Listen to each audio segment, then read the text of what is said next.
Salve, gente! Estamos aqui na presença do ilustríssimo Humberto Matos. Humberto, fala alguma coisa pra gente ver se tá funcionando?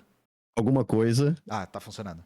E Gente, aí, se vocês gente, não beleza? seguem o Humberto, exclamação Humberto aí no chat, o bot voltou, né? O Humberto conseguiu dar um espacinho na agenda bastante atribulada dele aqui.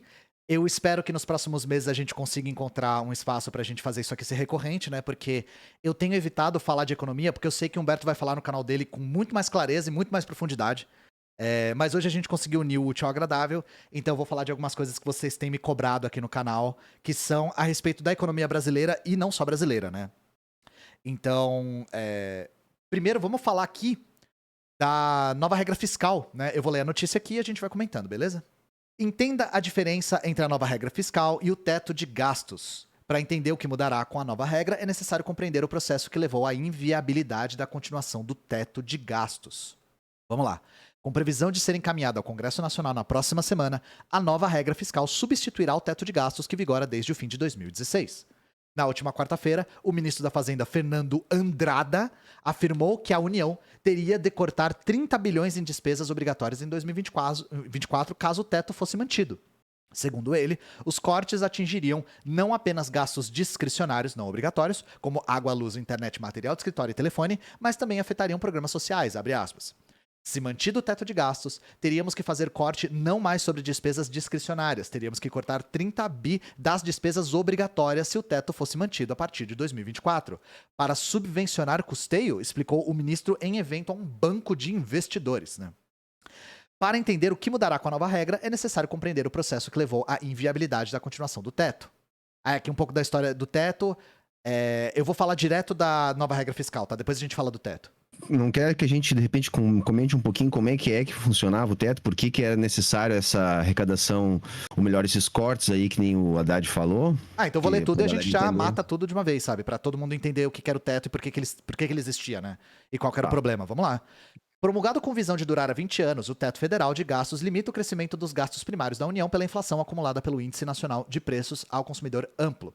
As despesas executadas em 2016 passaram a ser corrigidas pelo indicador todos os anos, com a inflação sendo aplicada sobre o limite do ano anterior. Ou seja, o gasto do ano seguinte não pode ser maior do que o ano anterior, salvo a inflação. É isso. E a inflação calculada através do IPCA. Isso que era o teto, né? A Constituição... Diga, Humberto, você ia falar alguma coisa? Não, a galera só tem que entender o seguinte, né? É muito simples, né? Na verdade, o teto congelava o aumento do gasto público. Porque se é só a inflação, você não está aumentando nada. Então, só podia aumentar proporcionalmente à inflação. Mas assim, para que a galera entenda, antes do teto é importante que a gente saiba também o que tinha, né? Porque a gente tinha lá um tripé macroeconômico, né, que vigorou durante muito tempo. Moçada, o que todo mundo tem que entender é o seguinte: há um interesse muito grande da nossa classe dominante de colocar a nossa macroeconomia numa espécie de piloto automático. Para quê? Para que quando eventualmente troque o partido, troque o governo, não se mude a política econômica. Esse é o grande sonho. Isso funcionou mais ou menos durante um bom tempo com o tal tripé macroeconômico, que era aquele que dizia que nós tínhamos que ter uma meta de inflação, uma meta de superávit e o câmbio flutuante. Mas com esse modelo de tripé macroeconômico, por exemplo, no segundo governo Lula, a gente conseguiu ter um aumento do gasto público anual que chegou na coisa de 11% do PIB. Guardem esses valores. A gente aumentou no Lula 2 lá, anualmente o gasto público, teve ano que foi 11, teve ano que foi 8, mas enfim, um número sempre bastante expressivo. Quando isso foi substituído pela regra do teto, foi num momento de instabilidade política onde a burguesia aproveitou para botar uma mordaça, só que eles foram com tanta sede ao pote que eles criaram uma mordaça impraticável, porque você colocando uma regra que impede o crescimento com a regra do teto ele era zero, tá? Se ele é só inflação, ele é zero. Só que existem alguns gastos do governo que vegetativamente aumentam, o que torna a regra do teto de gastos impraticável. Ela é tão impraticável, Ian, que o que aconteceu? Agora, nos últimos anos, já estava acontecendo que aquilo que a gente dizia que ia acontecer lá na época da discussão do teto, quando ele ainda era só uma PEC, nós dizíamos que ia acontecer. Olha, vai ficar impraticável o custeio da máquina pública, e aí vai ter duas opções. Ou nós vamos ter paralisia em alguns setores que tem crescimento vegetativo dos gastos, ou vai se abrir exceções no teto. Então nós tivemos tantas exceções no teto, agora, nos últimos anos, para vocês terem uma ideia, no último ano já, parcialmente sem pandemia, os gastos do governo aumentaram acima do permitido pelo teto de gastos na ordem de 2,1% do PIB. 2,1% do PIB. Guardem esse número também, porque nós já vamos falar da regra do Haddad, e aí é bom a gente ter esses valores. Os 8, 11% de crescimento dos gastos públicos lá no Lula 2. Pra você ter uma ideia, Lula 1 e 2, gente, tá? De média de crescimento do gasto público, deu 5,1% do PIB. No Lula 2 foi muito maior. E agora, no último ano do Bolsonaro, que o gasto público foi fraco, foi insuficiente para a retomada da economia, a gente gastou a mais 2,1% do PIB fora do teto. Fora do teto, já que o teto, como o Ia tá lendo aqui pra gente, ele não permitia aumento nenhum. E Humberto, uma coisa que eu tenho quase certeza que o texto não vai falar, como esse tipo de medida de austeridade bizarra beneficia a nossa burguesia? Qual que é o ardil aqui? Acho que essa pergunta é boa de ser feita.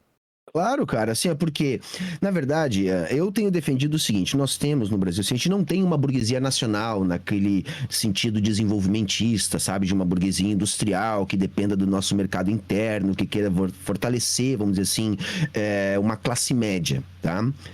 A gente não tem isso. Basicamente, o que a gente tem de burguesia? A gente tem uma burguesia agroexportadora, que está no setor do agronegócio, e a gente tem uma burguesia financista. Nenhuma dessas duas burguesias depende do desenvolvimento, tá, do nosso mercado interno.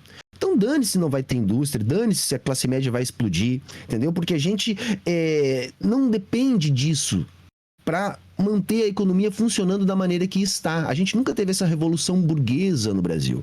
Eu tenho sustentado que a gente teve uma transição burguesa. Então aquele modelo agroexportador lá da colônia não foi nunca profundamente alterado. Então veja, se a gente mantém uma taxa de juros alta, se a gente mantém uma taxa de investimento público muito baixa, a gente impede o desenvolvimento de um setor industrial mais forte. E sem um setor industrial mais forte, essa burguesia que já está no poder há séculos, ela não é ameaçada sequer por uma nova burguesia que possa buscar alterar as relações do Brasil com o estrangeiro, naquilo que diz respeito à divisão internacional do trabalho, a nós imposta desde a época da colônia. Então é mais ou menos isso, assim, de vez em quando aparece no Brasil alguma figura, mesmo que burguesa, mesmo que liberal, falando em nome do desenvolvimento do mercado interno, essa figura é rapidamente rechaçada. A gente tem, inclusive, exemplos históricos disso, né? A gente pode pegar o exemplo mais icônico, que é lá o do Barão do Mauá, né? Que também vai sofrer uma série de retaliações na sua iniciativa de tentar industrializar o Brasil no momento que não era interesse de ninguém. E isso, bem ou mal, vem sendo reproduzido desde então. Então é por isso que há essa tentativa, porque isso serve muito bem. Vocês sabem, galera que me acompanha aqui, que eu sou um cara que defende a teoria marxista da dependência. E por essa teoria há uma questão central, que é a transferência estrutural da riqueza dos polos menos desenvolvidos, tipo o Brasil, para os polos mais desenvolvidos, tipo os Estados Unidos. E veja, isso faz com que os Estados Unidos, portanto, o imperialismo, coloque o Brasil em determinada situação enquanto divisão internacional do trabalho, como um país agroexportador. Então vejam, isso é bom para o imperialismo, que quer que o Brasil faça isso, e isso não afeta a burguesia local dominante, que não tem problema nenhum com isso. E aí o que resta para essa burguesia local dominante, voltando para a teoria marxista da dependência? O que diz a teoria? Que quando a gente tem essa situação, resta à nossa burguesia somente uma coisa, que é a superexploração da força de trabalho. Uma vez que parte do valor produzido aqui é transferido para a centralidade, para que essa nossa burguesia continue aumentando o seu capital, mesmo com isso, resta a essa burguesia aumentar a exploração da força de trabalho. E isso, traduzindo para a galera que está aqui nos assistindo, né, concretamente, como que se dá? Reforma trabalhista, né? Então, se uberiza o trabalho, reforma da Previdência, então se impede a aposentadoria, então é privatizações, então é tudo isso que a gente está vivendo. Então veja como é muito potente, né? Por isso que eu gosto muito do materialismo histórico dialético, porque ele é muito potente para nos mostrar né, a realidade por trás do véu da aparência, né? Então explica muito bem o porquê da nossa classe dominante ter esse perfil e ter essas ações no sentido de impedir o desenvolvimento, mesmo que seja um desenvolvimento no modelo capitalista de produção, Ian. Sim, e é bem interessante isso que você falou, porque eu acho que a gente pode analisar a questão com a ingerência externa e interna. E isso vai muito na toada do estrangulamento que, por exemplo, o FMI e o Banco Mundial fazem às economias dos países periféricos com as políticas de austeridade. Eu acho semelhante a isso. Então nós temos uma ingerência externa, mas eu enxergo também, com um complemento do que você falou, Humberto, aí você me diz se você concorda. Nós estamos vendo um ímpeto inédito de privatização do aparato público. Em todos os setores que a gente não via antes, por exemplo, saneamento, que é uma coisa que tem vindo agora, né? Eu enxergo também o teto como uma forma de diminuir o investimento público para abrir o espaço para esse mercado privado que é muito lucrativo no Brasil, uma vez que o Brasil não é suficientemente desenvolvido em indústria e para desenvolver essa indústria precisaria de um investimento em capital constante que ele ainda não tem.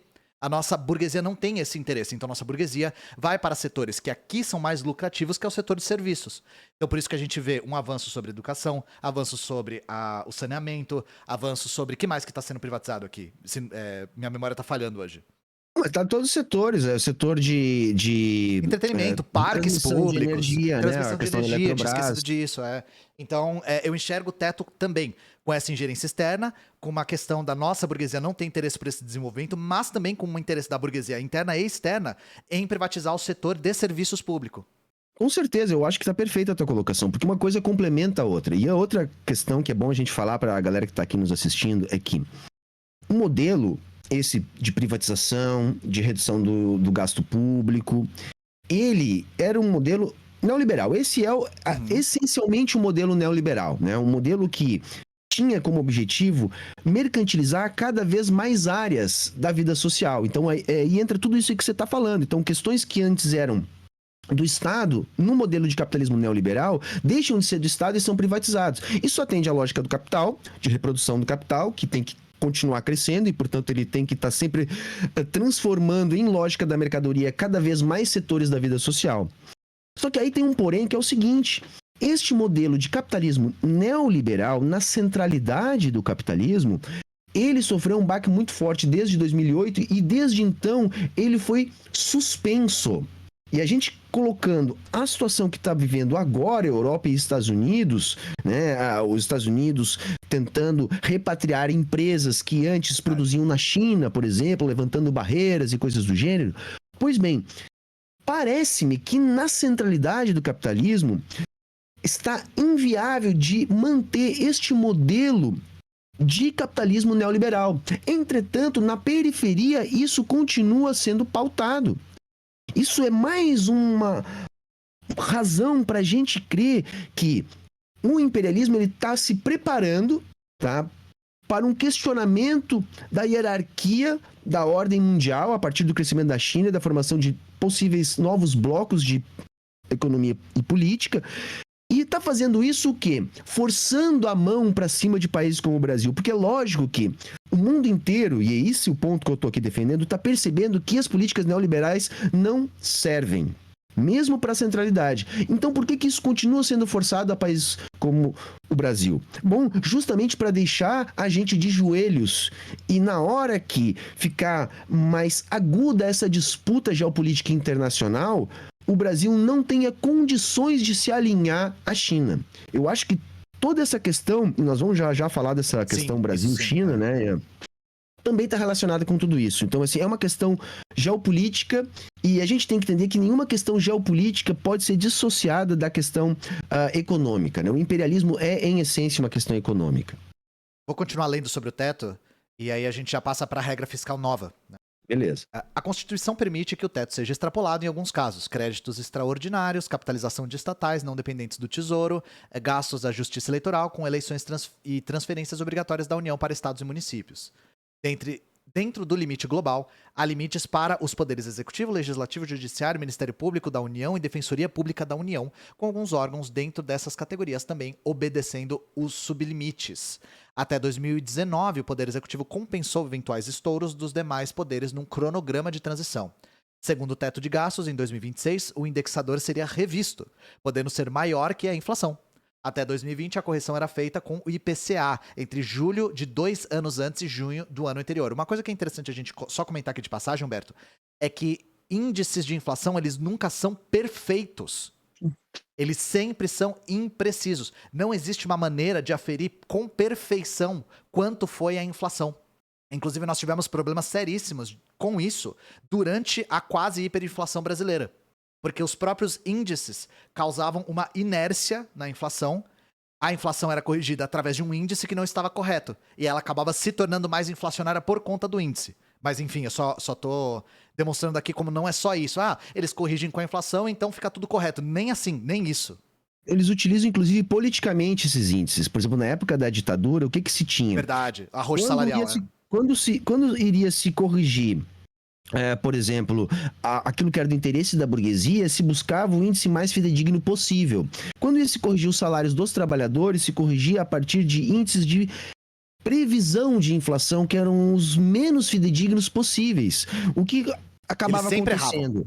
Eles erravam e sempre quem se ferrava era o trabalhador, que tinha proporcionalmente seu salário encolhendo todo mês. Sim, isso é o que a gente chama do grande arroxo salarial da época da ditadura, que foi proposital, gente. O milagre econômico foi feito nas costas dos trabalhadores, tá? E isso acarretou nas greves, dentre outras coisas, nas greves de 78, 79 e 80, né? O arroxo salarial foi brutal. Acho que era na ordem de 70% do salário que foi perdido ao longo dos anos, uma coisa assim, né?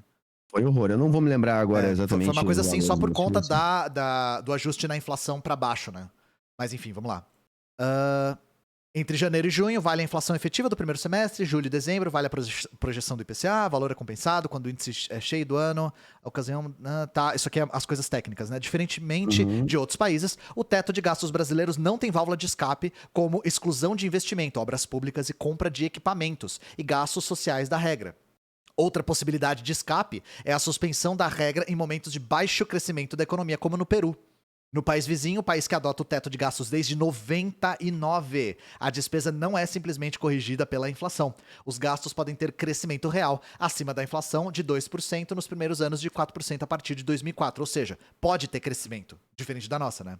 Não, a nossa é a mais draconiana possível. Foi num momento de fraqueza total, eles impuseram, tipo assim, a pauta máxima. Sim. Vamos lá, emenda constitucional da transição. Sem válvulas de escape no Brasil, a Constituição foi modificada várias vezes desde 2019 para permitir furos no teto, envolvendo 828,41 bilhões fora do limite. Desse total, a maior parte correspondeu ao orçamento de guerra para enfrentar a Covid. Foram 507,9 bilhões, segundo cálculos do economista Braulio Borges, da FGV. Com a liberação de 108,46 bilhões para a emenda constitucional dos precatórios e de mais 41,2 bilhões com a emenda constitucional que elevou o Auxílio Brasil para R$600 e criou auxílios para taxistas e caminhoneiros, o teto de gastos estouraria em 2023, ou seja, compra de votos, né, que o Bolsonaro tentou fazer desesperadamente e conseguiu perder mesmo assim. Para evitar a paralisia do orçamento desse ano, o governo eleito articulou a aprovação da Emenda Constitucional de Transição. Promulgada em dezembro do ano passado, a Emenda Constitucional de Transição exclui até 168 bilhões do teto de gastos em 2023. Desse total, 145 bilhões correspondem ao novo Bolsa Família, com valor mínimo de R$600. E até 23 bilhões poderão ser gastos em investimento caso haja exceção. Isso aqui era a promessa de campanha do Lula, até onde eu me lembro, né, Humberto? Que era tirar a... E é bom a galera só se ligar também, assim, ó, que isso aí só corrobora aquilo que eu falei antes. Como o teto era impraticável, ou essas coisas aconteciam, ou ia haver paralisia de setores do setor público, né? O que poderia provocar um caos, né? Imagina uma paralisia em parte do setor de saúde ou em parte do setor da educação. Então, assim, essas questões acabavam se tornando inevitáveis. Em troca da criação de mais um furo no teto de gastos, o texto, no entanto, estabeleceu a obrigatoriedade do governo de enviar até agosto um projeto de lei complementar, etc. Né? Vamos lá, na nova regra fiscal. Apresentado em 30 de março, a nova regra fiscal combina regras de resultado primário, resultado das contas do governo sem os juros da dívida pública, e do controle de gastos. As despesas do governo poderão crescer entre 0,6% e 2,5% acima da receita do ano anterior em valores reais corrigido pela inflação. Dentro dessa banda de 0,6% e 2,5%, os gastos poderão crescer até 70% da variação da receita do ano anterior. Segundo o Tesouro Nacional, o limite considerará a receita líquida, quando são descontados das receitas da União os repasses obrigatórios a estados e municípios. Embora as despesas estejam submetidas a um limite de crescimento, existem diferenças marcantes em relação ao atual teto. Primeiramente, os gastos estão atrelados às receitas, criando um caráter pró-cíclico para o novo marco fiscal, em que as despesas crescem mais quando o governo arrecada mais e caem quando a arrecadação recua, que é o mantra liberal, né? É você atrelar o gasto com a Mas receita. assim, nós vamos ver aqui, depois eu vou explicar um pouquinho melhor, nós vamos ver que a nossa regra, se aprovada, essa regra do Haddad aí, ela pode ser, em alguns momentos, anticíclica e em alguns momentos pró-cíclica, tá? Então ela não é necessariamente pró-cíclica, mas embora assim, o Haddad está dizendo que ela é anticíclica.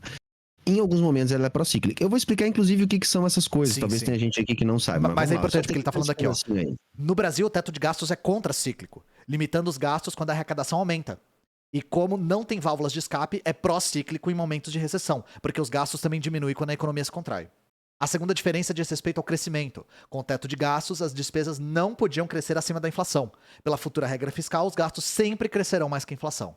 Em momentos de recessão ou de baixo crescimento, crescerão menos, mas ainda assim acima do IPCA. É isso. Bacana. Bacana. Vamos só tentar deixar assim um pouquinho mais claro. Se tu puder voltar ali pra cima, e ali onde no primeiro parágrafo, onde ele dá aquela coisa dos 70%, caso alguém queira ler. Essa parte aqui da regra em si, né? Da regra, assim, onde você acabou de ler agora. Porque o que diz a regra, tá, moçada? É o seguinte: a regra do teto de gastos que nós tínhamos, como eu falei antes, ela determinava crescimento das despesas do governo na ordem de zero. Então você tirava todas as despesas financeiras, pagamento de dívida pública, essas coisas assim, tirava algumas exceções que também o Ian leu ali, que estavam asseguradas, mas no mais o crescimento era zero. Por quê? Porque o gasto podia crescer somente igual à inflação. Então se ele cresce somente igual à inflação, ele era zero. Agora não. Agora o que está dizendo ali nesse parágrafo que vocês estão vendo na tela ali sobre a nova regra fiscal? Que há um espaço para o crescimento das despesas do governo, tá? Acima da inflação. Então, há uma correção e, então, acima da inflação é possível crescer. Ou seja, nós estamos falando em crescimento real ali, tá? Não é apenas o gasto descontado da inflação, é crescimento real. Outra questão, assim como na regra passada, também as despesas financeiras continuam fora de toda essa jogada, protegidinhas lá, tá? Isso continua do mesmo jeito. A questão é que agora nós temos uma regra para o crescimento dos gastos do governo. Que regra é essa? A regra, ela é uma regra condicionada ao crescimento da receita do ano anterior, tá? Então vamos imaginar o seguinte para ficar mais fácil para a gente entender. Vamos supor que no ano de 2023, o crescimento das receitas do governo, tá?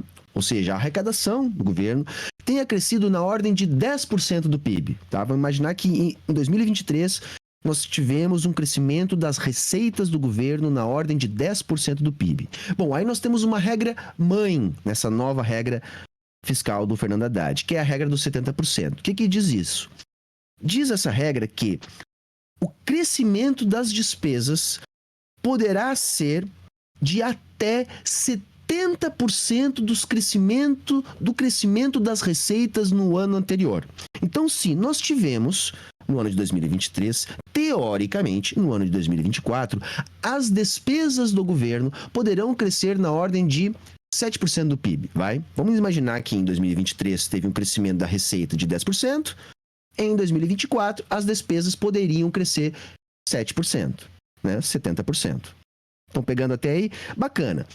Só que tem uma questão. Há uma regra de limite deste crescimento, que é a banda do crescimento, que é o que está escrito ali, que é os 2,5%. Então, para um caso da nossa arrecadação crescer 10%, mesmo que exista a regra dos 70%, nós não poderemos aumentar os nossos gastos públicos no ano que vem na ordem de 7%. Por quê? Porque há uma limitação em 2,5%, que é o teto da banda.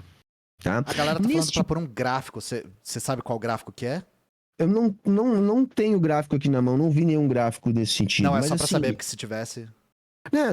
mas basicamente é isso, tá? Assim, ó, pode crescer as despesas no ano seguinte no montante de 70% do crescimento das receitas no ano corrente. limitado a 2,5% do PIB, tá? Ou seja, da proporção do PIB. Há um limite de crescimento. Aí é onde o Haddad diz que a regra é anticíclica. O que é anticíclica? Se a economia está num ciclo de expansão forte, está crescendo forte, por exemplo, se nós tivermos um crescimento de 10% da arrecadação, tá? Significa que a economia bombou pra caralho. Porra, crescer 10% da arrecadação não é pouca coisa, né, em proporção ao PIB. Se a economia bombou pra caralho, os economistas liberais, em geral, entendem que é necessário, no ano seguinte, haver uma redução desse crescimento. Porque se o país continua crescendo nesse ritmo tão acelerado, vamos ter uma inflação de demanda. Tá? Por quê? Porque está havendo um crescimento muito forte do produto, e se isso acontece no intervalo curto de tempo, os agentes econômicos não conseguem aumentar a produção.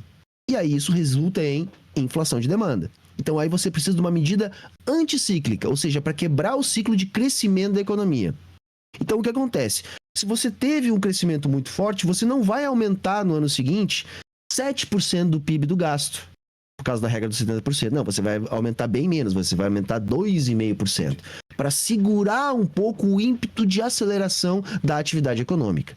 É aí que o Haddad diz que a regra é anticíclica, tá? Mas nós vamos ver que é só nesse caso. Por outro lado, o que acontece? Nós também temos um limite mínimo do crescimento. Vamos imaginar agora que, em vez de crescer 10% em 2023 a arrecadação, vamos supor que a arrecadação cresceu 0. Sei lá, rolou uma crise mundial, uma crise que afetou o Brasil, deprimiu a nossa atividade econômica, e o crescimento da arrecadação em 2023 seja 0. Bom, pela regra mãe, se em 2023 a gente teve um crescimento da arrecadação na ordem de 0, o crescimento da despesa em 2024 tem que ser 0 também. Por quê? Porque é limitado a 70% do crescimento. Se não houve crescimento, é 0. Nesse caso, a gente tem a regra do 0,6. Ou seja, sempre que o crescimento da despesa pela regra dos 70% for inferior a 0,6%, tá? Ele vai ser 0,6%, que é o piso de crescimento do gasto público pela nova regra do Haddad. Beleza? Veja, é nesse ponto que a galera está dizendo o seguinte: é melhor que o teto de gastos. Por quê? Porque o teto de gastos, ele implica num crescimento da despesa real na ordem de 0, sempre.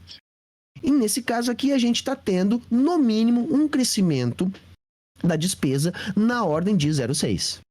Mas qual é o problema, moçada? Em 2021, o crescimento da despesa do governo, tá, em proporção ao PIB, foi na ordem de 2,1%. Estão entendendo o problema aí, galera? O máximo de crescimento que a regra do Haddad permite para a despesa é 2,5% do PIB. Em 2021, com crise, com gastos do governo insuficientes para tirar o Brasil da crise, nós gastamos 2,1% do PIB. O que eu estou querendo dizer? Para tirar o Brasil de uma crise, para você ter uma noção, quando a crise da Covid pegou bacana, tá? O aumento do gasto público aqui no Brasil deu na ordem de 4,5%, tá, Ian? Sim. Eu não vou me lembrar o dado exato, mas é nesse ritmo aí. E foi um dos menores do mundo praticados. Tem país que aumentou 15%. No momento de crise. Isso, na crise da Covid, exato. Lá no auge da crise da Covid, não no ano passado. No auge da crise da Covid, se a gente pegar o resto do mundo, teve país que aumentou 15% do gasto público, que aumentou 11%, que aumentou 9%, que aumentou 14%, saca? Nós aumentamos 4 e pouco. Pela regra do Haddad, nós poderíamos aumentar 0,6%, que estaria condicionado a um aumento da despesa, né, somente limitado ao crescimento da arrecadação do ano anterior. Então veja como essa regra ela é horrível para tirar o país de uma crise. 0,6% de aumento do gasto público para tirar o país de uma crise é ridículo. É ridículo. Isso é um dos problemas. Outro problema: 2,5% de aumento do gasto público como teto de aumento é presumir que o Brasil não vai crescer nunca. Porque, gente, para que o país arrecade, ele precisa gastar. Vamos voltar lá para o governo Lula 2, que eu disse para vocês que foi quando a gente teve o maior aumento proporcional do gasto público anual em relação ao PIB. Naquele exato momento que o Brasil estava gastando mais foi justamente o momento que o Brasil crescia mais e que conseguia fazer maiores superávites fiscais. Porque o aumento do gasto público se convertia em aumento da arrecadação. Estão entendendo? Então agora o que o Haddad está propondo é botar uma mordaça que no final das contas, moçada, é ainda mais cruel que o teto de gastos. Por quê? Porque o teto de gastos, como ele era impraticável, inevitavelmente ele era furado. Se ele não fosse furado, paralisia. Então acabava sendo furado. Agora, se a gente conseguir colocar uma regra que seja praticável e ainda mais apertada que o teto, é pior. Na prática, né? Na prática acaba sendo pior. Então, assim, isso é um dos problemas, tá? Tem muitos outros problemas, não sei se eu falo agora ou a gente lê mais um pouco do texto, mas tem vários outros problemas na regra. Acabou o texto. Então, assim, acho que cabe eu colocar alguns outros problemas que, assim, esse assunto é muito sério, galera. A gente tem que popularizar isso aqui, parece ser muito técnico, muito complicado, mas na prática não é. A gente vai falar disso o ano inteiro, é bom você falar bem aqui. Bacana. Outra situação. Na regra que nós tínhamos anterior ao teto, que era aquela regra que eu falei, fiz questão de falar lá no início, que é a regra do tripé macroeconômico, a gente tinha conquistado algumas questões, né? A gente tinha algumas conquistas, tá? Quais, por exemplo? A vinculação do aumento do investimento em saúde e educação ao crescimento da arrecadação, tá? Então, por exemplo, Ian, a gente tinha na época do tripé uma questão que acabou se convertendo na melhoria da educação de base no Brasil. Eu vivi isso na pele, né, dando aula desde 2005. Então, se as receitas cresciam, sei lá, na ordem de 10%, saúde e educação tinham os seus investimentos aumentando na ordem de 10%, tá? Essa é uma vinculação que existia. Essa vinculação deixou de existir por causa do teto de gastos, que acabou inviabilizando isso, né? Porque se continuava crescendo essas despesas aí, com as outras todas congeladas, logo os gastos com saúde e educação iam engolir todo o resto do orçamento e ia ficar pior ainda a regra do teto. Então, se desvinculou isso durante o teto. Só que veja, galera, essa lei ela não foi abolida, ela foi suspensa, tá? Foi suspensa. Então, se o Lula cumpre a sua promessa de acabar com o teto de gastos, tá? Automaticamente, essa lei se restabeleceria. Então, nós poderíamos imaginar que nós voltaríamos a ter a vinculação desses investimentos. Só que o que acontece pela regra do Haddad? Se nós tivermos, de novo, a vinculação desses investimentos com a regra do Haddad em vigor, nós vamos ter de novo o mesmo problema que nós tínhamos na regra do teto de gastos. Ou seja, as despesas com saúde e educação vão crescer proporcionalmente ao crescimento da arrecadação, só que o total do gasto só pode crescer limitado à regra dos 2,5%. Moral da história, saúde e educação vão começar a engolir o orçamento, não deixando espaço para as outras áreas. Efeito concreto disso, moçada, já está na pauta um projeto de desvinculação permanente das receitas da educação e da saúde. Olha o tamanho da derrota. Que quem quer nos impor é o próprio governo Lula. Então é o seguinte, desfaz o L, Ian. Isso aí é desfaz o L total. Desfaz o L total. Não é assim, a gente tem que criticar. E vai piorando a situação. Por exemplo, ainda meteram uma regra de superávit fiscal. Além de ter essas duas bandas, tá? Então tem a banda dos 2,5 e a banda do 0,6, tem uma regra de superávit fiscal, que também vai ter banda.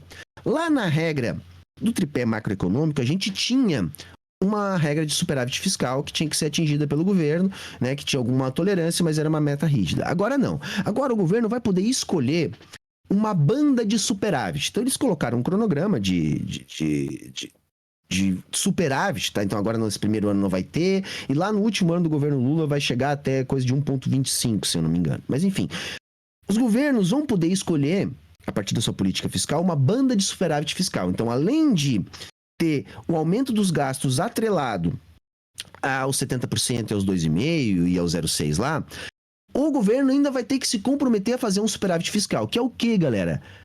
Arrecadar mais do que gasta. Além de tudo, ele vai ter que se comprometer a arrecadar mais do que gasta. Sem Aí vai ter investir. uma banda. Isso, para poder investir. Mas é que tá, qual é o negócio?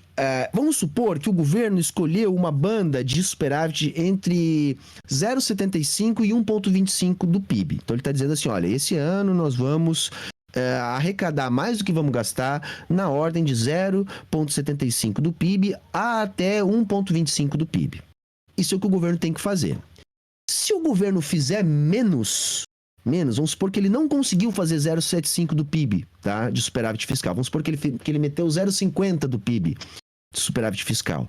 Se acontecer isso, no ano seguinte, o povo vai ser penalizado. Porque aí o aumento do gasto público não vai ficar limitado a 70% do aumento da arrecadação. Vai ser limitado a 50% do aumento da arrecadação. Aí olha que foda, nesse ponto a regra do Haddad não é anticíclica, como ele disse, ela é procíclica. Porque vamos imaginar o seguinte, o Brasil não conseguiu fazer superávit, tá? E aí tem um outro detalhe, fazer ou não fazer superávit sempre vai ser uma questão da arrecadação, porque a despesa vai estar dada no ano anterior. Então o quanto a gente vai poder gastar está dado. Se o que a gente vai poder gastar está dado, o superávit ou não, vai depender do que a gente vai arrecadar ou não. Se isso depende do que a gente arrecadar ou não, quando é que vai acontecer da gente não conseguir bater o superávit? Quando a arrecadação se der a menor. Sinal de que tem crise econômica.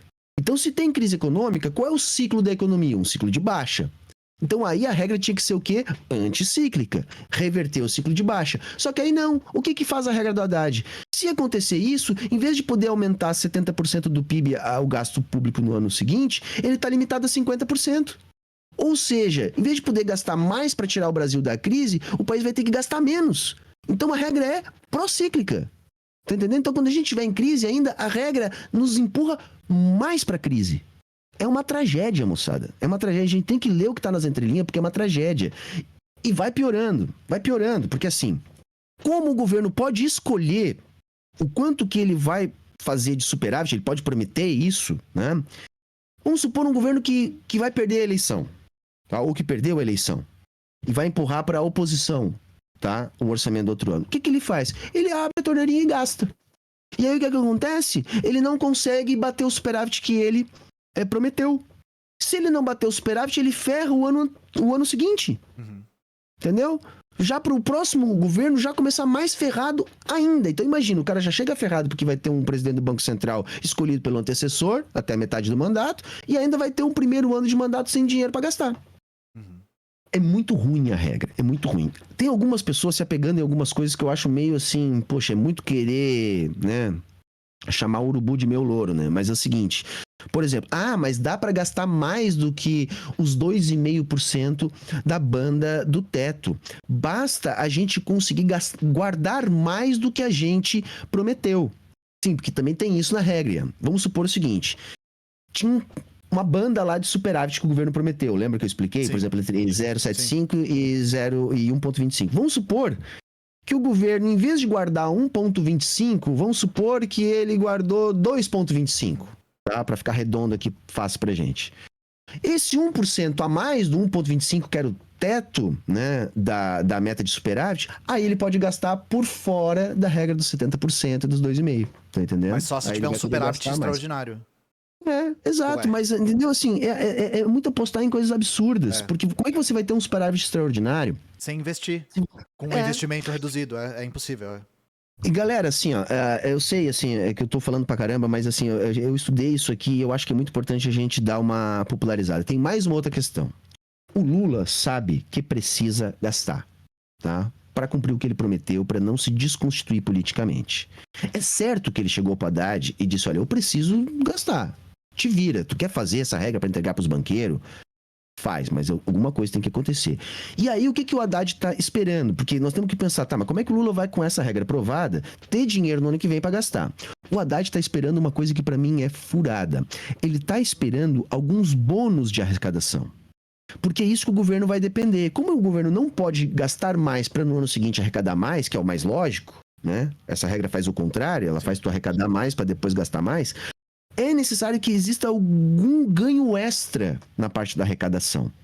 E aí, se você tiver algum ganho extra, que você vai ter que tirar um coelho da cartola, no ano seguinte você vai ter como gastar mais. E o Haddad está contando com isso. Mas olha, assim, ou é ingenuidade, ou ele está nos tirando para trouxa. Ele chegou para a imprensa na semana passada, galera, e disse o seguinte: olha, nós vamos arrecadar mais esse ano 150 bilhões. Simplesmente tributando quem a gente não tributa. Sei. Né? É uma mágica. Aí ele vai lá e apresenta de onde é que vai vir isso. 90 bi desses 150, ou seja, a grande maioria, ele quer conseguir acabando com exonerações fiscais. Então aí, você que está me ouvindo, imagina o seguinte: então não tem lobby, nós não estamos no capitalismo, não tem nada. Os deputados eles estão tudo lá para legislar em prol do povo. Então, quando chegar, galera, é o seguinte, nós vamos desonerar em 90 bilhões a nossa burguesia, tá? O que vocês acham? Tá sussa aí para vocês? Os deputados vão aprovar isso de boa? Pensa, vamos pegar uma mega empresa que se tiver essa reoneração, vamos pensar numa empresa que com essa reoneração, ela vai pagar 3 bi a mais, tá? Bom, se eu vou pagar 3 bi a mais com a reoneração, é mais fácil eu juntar 200 milhões, dar 1 milhão para cada deputado. E pronto, ele faz um lobby e não aprova o bagulho, é lógico, é. Aí os outros 60 milhões, fora desses 90 aí que vocês já repararam que é barbada dele conseguir, tá? Ele quer tirar tributando a Shopee, a Shein e outras coisas desse tipo. Tipo assim, cara, o consumo individual, assim, né? O consumo... porque aí eles querem agora dizer pra gente, tem uma galera do Faz o L aí, dizendo assim, não pode criticar. Ai, a falha foi na comunicação da papo da Shein. Ah, foi na comunicação a falha. Por que não? Porque a regra existe, os caras fazem gambiarra pra não pagar tributo. Fazem mesmo, galera, fazem mesmo. Mas sabe quem é que paga esse tributo? No final das contas, vai pagar no caso de uma oneração? O pobre que compra da Shopee, galera. Vocês acham que é que compra da Shopee? É claro que quem tá fazendo a gambiarra é uma empresa para não pagar tributo, etc. E o Haddad tá atacando essa empresa. Mas na ponta quem vai sofrer é quem compra da Shopee, é quem compra da Shein, que é o povo. Tributar mais ainda as pessoas, né? E aí vem a porra da Haddad e diz, eu não sei, né? Vai lá e bota o livro na cabeça, que nem a Gabriela Prioli disse, eu compro um livro por dia na Amazon, nem sei quem é Shein, entendeu? Porra, uma fala que assim, ó, vou dizer pra ti, é uma fala elitista da porra, é uma fala eu não sabia mentirosa. Que ele tinha falado, ele falou que ele não sabia o que era Shein? Ele falou que não sabia o que era Shein. Não, ele não tem tempo pra isso, ele tá lendo Weber, né? Porque ele compra um livro por dia na Amazon. Vai tomar no meu cu, É um molotov de chorume, olha só, porque imagina, um livro por dia, tu não lê um livro por dia, tu tá sendo só arrogante. Ninguém lê um livro por dia. Tá? Você tá sendo arrogante. Segundo, você compra da Amazon, que fudeu com toda a indústria dos pequenininhos que vendiam, que faziam, uma porra de uma multinacional que usa inclusive trabalho escravo. Terceiro, para dizer que não conhece a Shein, que é o Shopee ou o AliExpress, que é onde a nossa classe trabalhadora compra. Então, quer dizer, você não conhece porra nenhuma do brasileiro, saca? O que você tá fazendo aí, caralho? Entendeu? Desculpa se eu começo a pistolar, mas que é foda, mano. Não, foda, aqui a gente tá pra isso mesmo. Mas, Humberto, entendeu? Eu fiquei pensando numa coisa conforme você foi falando. E a questão do superávit também me fez lembrar da nossa taxa de juros. Porque com uma taxa de juros exorbitante que nem a gente tá, quando você falou do Banco Central, eu lembrei disso, também o crescimento fica amordaçado, né?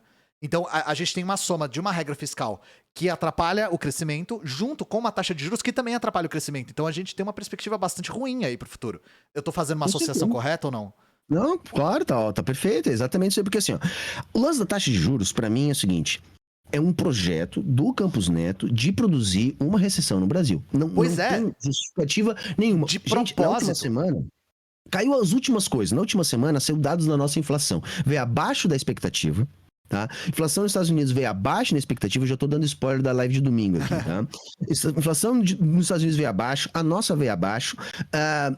Não tem mais como você justificar, tá? A manutenção dessa taxa de juros. Tá? O dólar tá caindo. O dólar foi negociado abaixo de 5 conto.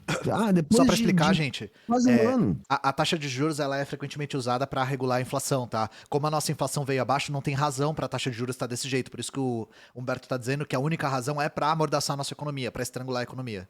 Pra criar uma recessão proposital.